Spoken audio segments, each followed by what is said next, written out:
انا عملت الكبسة باكتر من طريقة، بس دي الطريقة الوحيدة اللي ظبطت معايا وطلع طعمها بالظبط زي الكبسة السعودي اللي كلتها في السعودية.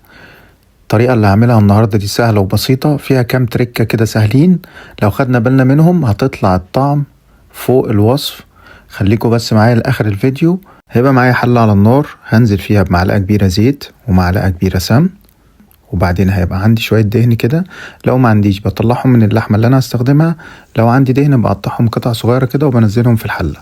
واول ما اتأكد ان الحلة سخنت معايا جدا، هبدأ بقى انزل اللحمة، هديها صدمة كده واخليها تاخد معايا لون. واول بقى ما اللحمة توصل معايا للدرجة دي، هنزل بقى ببهارات صحيحة زي ورق لوري وقرفة وحبهان ولومي وقرنفل، وهديهم تقليبة كده يتحمصوا مع اللحمة علشان ريحتهم تطلع كده ويفرقوا معايا في طعم الكبسة.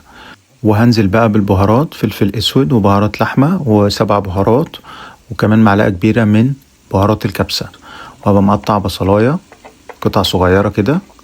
اول ما البصل بقى يبتدي يدبل معايا كده، هنزل بقى جزراية مبشورة، وكمان طماطمايه متقطعة قطع صغيرة خالص كده زي ما انتوا شايفين. وهبدأ بقى اغطي الكلام ده زي ما هو بدون اضافة مية لمدة 10 دقايق، ربع ساعة بالكتير.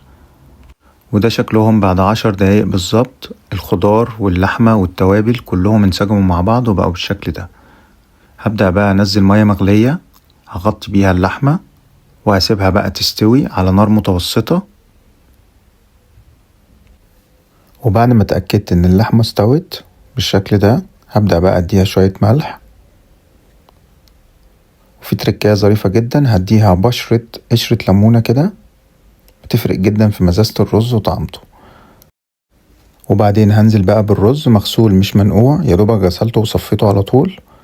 هنزل بيه وهديله تقليبة كويس، وهتأكد ان المية مغطياه بحجم تقريبا فوق السنتي.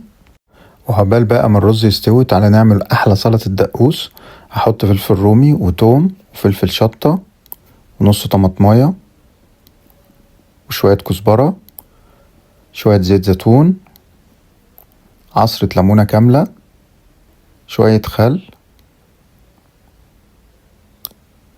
وهملح بقى الكلام ده كله بشوية ملح، واروح بقى اضربه في الخلاط. بصوا شكله يا جماعة بعد ما طلع. وبكده عملنا احلى كبسة ممكن تعملها في البيت بكل سهولة، حتى لو ما بتعرفش تطبخ. ولو عجبتك الطريقة ما تنساش تعمل لايك وتكتب لي في الكومنتات رأيك، وقول لي ايه الاكلة اللي تحب نعملها المرة الجاية. وما تنساش تعمل فولو علشان كل يوم في وصفة سهلة وبسيطة بالطريقة دي، وكمان اقوى من دي. وبالهنا والشفا.